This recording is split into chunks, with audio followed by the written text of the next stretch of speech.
Sa ngalan sa Mahal, o sa Anak, o sa Espiritu Santo, ang grasya sa atong Ginoong Hesukristo, gagugma sa Dios, o ang panagiusa sa Espiritu Santo, maanaan kaninyo. Ngayon, magdinulsor kita sa atong mga sala, aron mandan kita sa ulog niining Santos nga misa.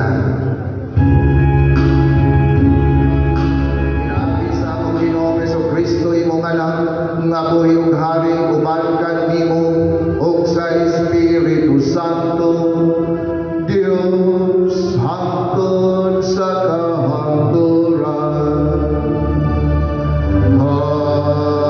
Amen.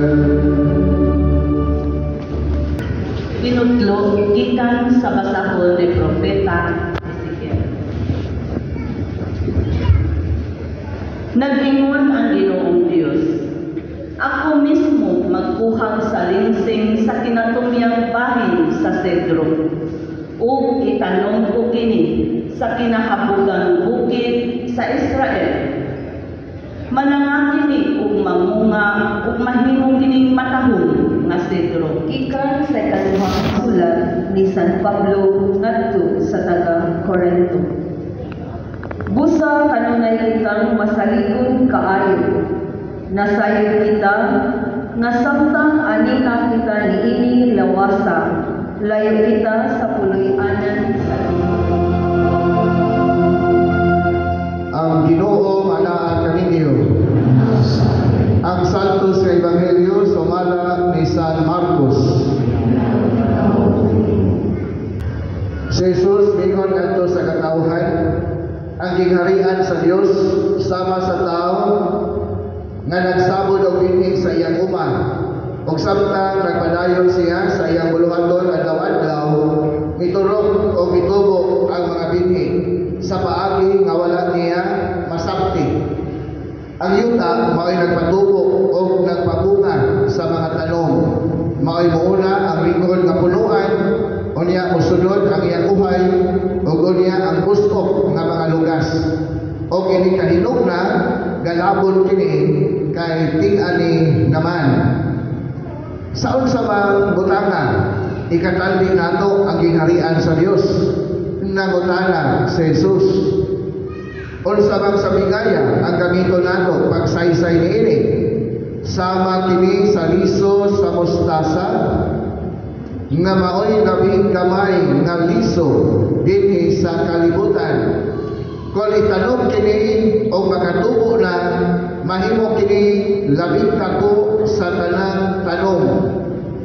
Mamunga kini dagko o ang mga langgam manugdon o magsalag sa landong niini. Nagwari si Jesus ngadto sa mga tao ginamit ang ubang sambingay nga sama niini. Apan gisulti lamang niya ang masabot nila. Wala siya gisulti kanila o wala ipaagi sa mga sambingay. Apan kung ang iyang mga tinunan lamang ang kauban niya, iyang isaysay kanila ang tanan. Ang Ebanghelyo sa Ginoo. Dunatoy usa ka klase sa mga estudyante. Ug niya usa ka hikayonanan ang ilang teacher, ang ilang magtutudlo nangutana sa mga estudyante niya. Ingon siya, class, nakahibaw ba mo kinsa mga dagkong tao nga natawag dinhi sa atong lungsod? Wala kay naningog. Apan sa kadugayan, dihay usa ka pupil niya, usa ka batang lalaki, miisa siyang kamot o miingon, Ma'am, wala din may nakahibaw nga dunay dagkong mga tao nga natawo dinhi sa atong lungsod. Ang akong nahibawan, ma'am, nga ang tanang tao na bata dayon. No? Mao kini ang iyang pamahayan. Wala ko na dagkong tao nga natawo, pero adunay natawo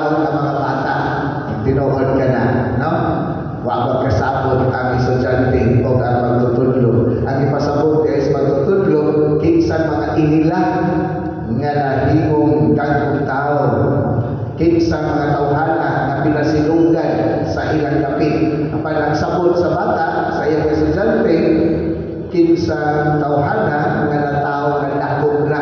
O wa kayo, ang tanan nato na tao nga mga gagmay bata. Pero nahimo kita nga dako ato na kay pagtubo. O mao kini ang isutan sa ebanghelyo nga atong gibasa karon.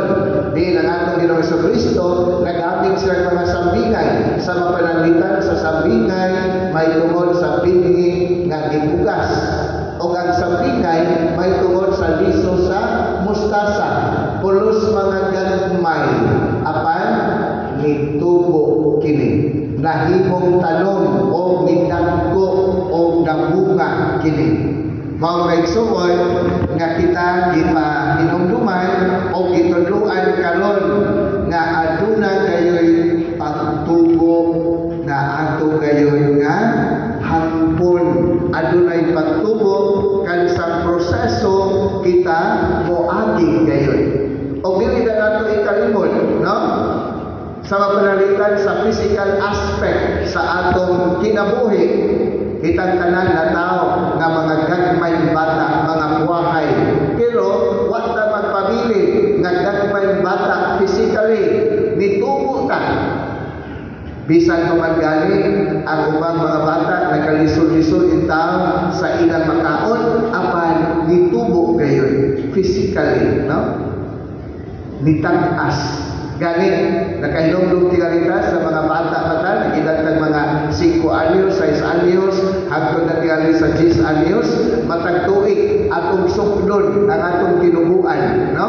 Bago mo makahinumdum yan, nga magbutang ta usahay og sukdanan, diha sa loyo sa atong pultahan, o nga inigabot na sa bagong tuig, musukod ta sa atong tinubuan, no?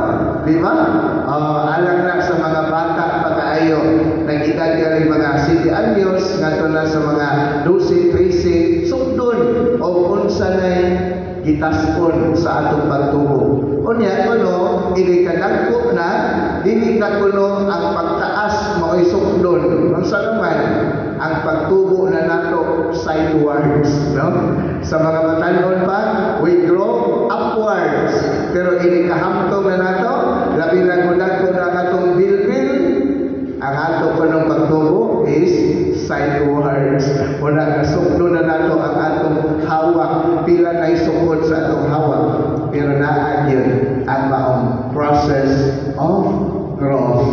There is always the reality of growth. There is always the reality of development. There is always the reality of progress. O ba kini ang gitudlo kanato sa atong Ginoong Jesucristo, dili lang sa physical aspect nato, apan ang labi usab nga makahuluganon o labing importante sa atong espirituhanon nga kinabuhi, sa atong espirituhanon nga aspeto. Unsa may espirituhanon natong aspeto? Ang atong relasyon ngadto sa Dios. Ang atong relasyon ngadto sa atong isikataw. Nitubo pa kita sa atong relasyon ngadto sa Dios. Nitubo pa kita sa atong pagbansay-bansay sa mga kinaiya, sa mga hiyas nga alang sa gingharian sa Dios. Umaw kini mga igsoon, ang dako natong challenge to grow, to progress in our spiritual life.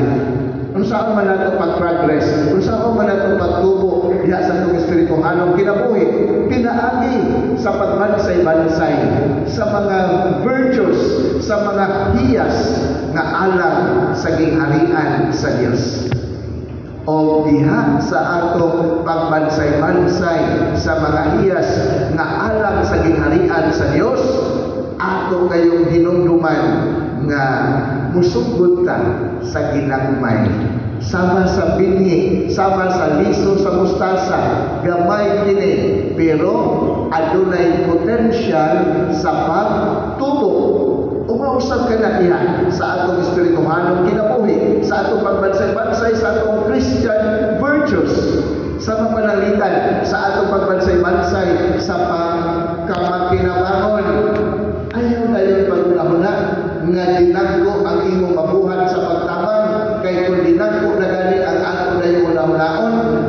doon ay posibilidad nga ma-discourage ka.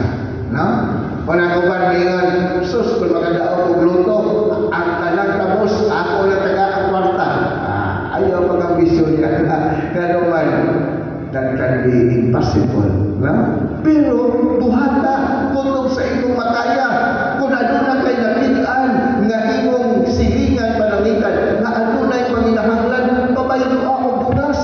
Hatagi gamay nga bugas. Ingna siya, niya ay akong gamay pang nabilin sa akong bugasan, umaadali. No? Di ba? Ginagmay, pero mutubo ka na. Kaya kung maanda daganita sa pagbuhan o mga maayo bisan ginagmay, adunay dako kaayong posibilidad nga makamauusap kita bubuhan sa dinagko kung aduna kay kakayahan. Muna mga igsoon, sugda na to sa ginagmay, no? Ginagmay na pagtabang sa atong isikataon. Unsa pa? Sugda na to sa pagpasaylo panamitan, no? Diha sa mga paghitabo sa kinabuhi sa pamilya, dili man gyud sa tanang higayon na perfect kanunay, hapsay kanunay ang relasyon diha sa pamilya, sa mapanalitan sa mga ginikanan ngadto sa mga anak o mismo sa pagtiayon. Aduna gyud conflict, aduna gyud tension, no? Dili sa tanang higayon magkasabot mo. Mao nga anara ang imong kaugalingon sa pagsabot. Anara ang imong kaugalingon sa pagpasaylo. Anara ang imong kaugalingon sa pagpangayo o pasaylo. Bisan sa mga ginagmay na mga conflict diha sa pamilya. Usa kamong mga ginikanan, gabi na gayon kamong mga amahan, kanong adlaw atong gisaulog ang Father's Day. Happy Father's Day kaninyong mga amahan nga niya karon dinhi. Ug ingon man sa mga amahan nga nagtan-aw sa Danau Cable. Palingkamuti na kamo mao'y modelo, kamo mo'y paligingnan sa pagbuhat o mga maayo diha sa inyong pamilya. Kay ang mga bata ninyo, ang inyong mga anak nga makasunong sa inyong maayong paligingnan, makahinumdum na sila, no? O niya mubuhat na sila. Siguro sa mga ginagmay nga mga buhat sa pagsinaptanay, mga ginagmay na mga buhat sa kaluoy, mga ginagmay na mga buhat sa pagpakabana sa sitwasyon sa iyong isikataon. Ginagmay, pero maanan na ganita, mahimo na ng dinagko na mga maayong binumatan. Sama sa liso gamay, pero dunag yun pagtubo.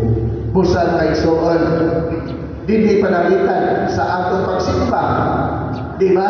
Sa atong pagsimba, ang atong focus, maugayon ng Ginoo. Sa atong pagsimba, ang atong paningkamutan nga makapahimuot kita sa Ginoo. Di ba? Ayaw nagkalimti, iniguman sa misa, dadaan siya ang mauni mong intention to do good and to be good. Pero sa kayo good, makalimot na tanong, iniguman sa misa, o rin makalimot na sa tanan, natulibuhan ini, ipamauli na to. No! Kining maong seremonyas, kining maong ritual na ito sa ulo ini, maong ka kini ang mo encourage na to, maong ka kini ang mo inspire na to, na inikahuman sa atong ritual celebration, inikahuman sa atong pag-celebrate ini, ato pinindanpon ato sa atong pagkinabuhi adlaw-adlaw. Una makaingon ta, nakahimo man lang ito pagbinuutan, sold sa misa, sold sa simbahan. Ano hindi ba kung makahimo sa pagbinuutan? Diha sa akong kasilinganan, diha sa akong trabahuan, o bisan asa kong dapita. O lain usap na example sa pagtubo, ang atong prayer time, pila may atong inahin sa atong pag-ampo. Tingali ang uban, wala pa makasugod, no? Tingali ang uban, makaingon, Father, kanunay kong mag-ampo sa Santo Rosario. Well and good, padayon na ka na. Pila man kamong kanto ang ubasa sa balaan na kasulatan, kada adlaw. Ang uban tingali, naanan na sa pagbasa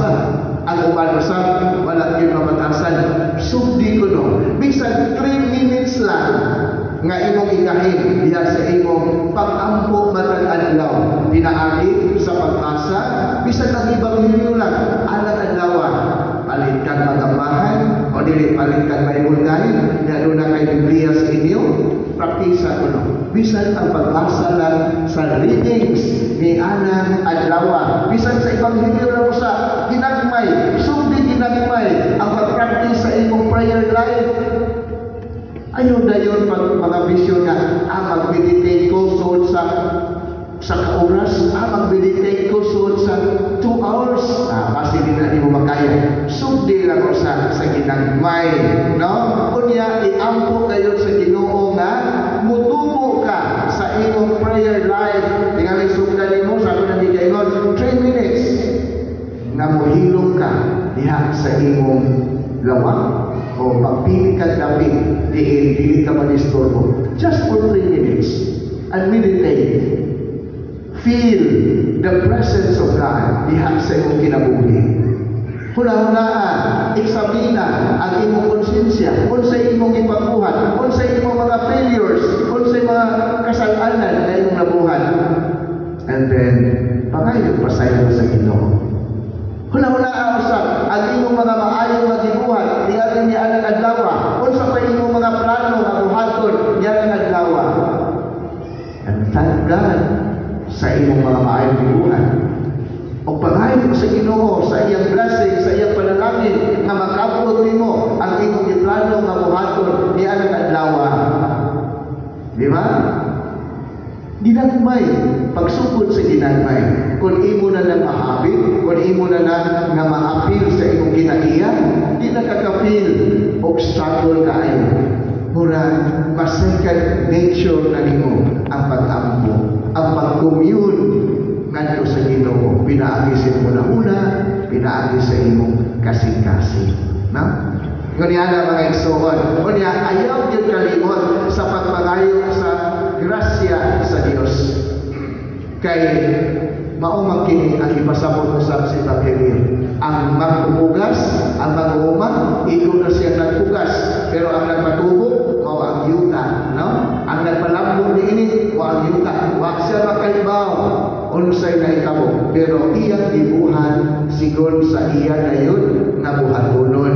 Usa, kita usa mag-ampo kita kanunay sa Ginoo. Ato usa kayo gaisanin ngadto sa Ginoo. Ang unsa man nga mga maayo nato nga tinguha sa atong kinabuhi. Ang unsa man nga mga maayo nato nga kabutulon sa kinabuhi. Tingna ang Ginoo, Lord, nakahibaw ka sa akong struggles diha sa akong pagpatubo sa akong prayer life, sa akong spiritual life. Apan Ginoo, bisali ko sa imong palaman. Dili ko nimo biyaan. Og sa ligi ngayon ang Ginoo nga motabang kanimo. Kay atong pamitaw ni San Pablo, kung kita usaling sa Ginoo, nagpaabot usab kanato ang atong ganti, ang atong reward. Kung ang Ginoo maghatag na sa iyang hukom kanato. Hukman kita niya, sigon gayon sa atong binuhatan. Kung maayo ka gibuhat, atakan kita niya ganti. Pero dautan ka ginuhatan, atakan sa kita niya sa tukma na siglo. Basta mga igsoon, sa atong pagpadayon sa pagkinabuhi, isip mga matuuhon, hinapon ta sa kanunay, malingkamot kita sa pagpatubo sa atong kaugalingon, dili na tiyari physically, alang sa mga hapton, apan mutubo ta kita sa atong espirituhanong kinabuhi, sa atong relasyon ngadto sa Dios, sa atong maayong relasyon ngadto sa atong isigata, pinaagi sa pagbansay-bansay kanunay sa mga maayong buhat diha matag adlaw sa atong pagpuyo.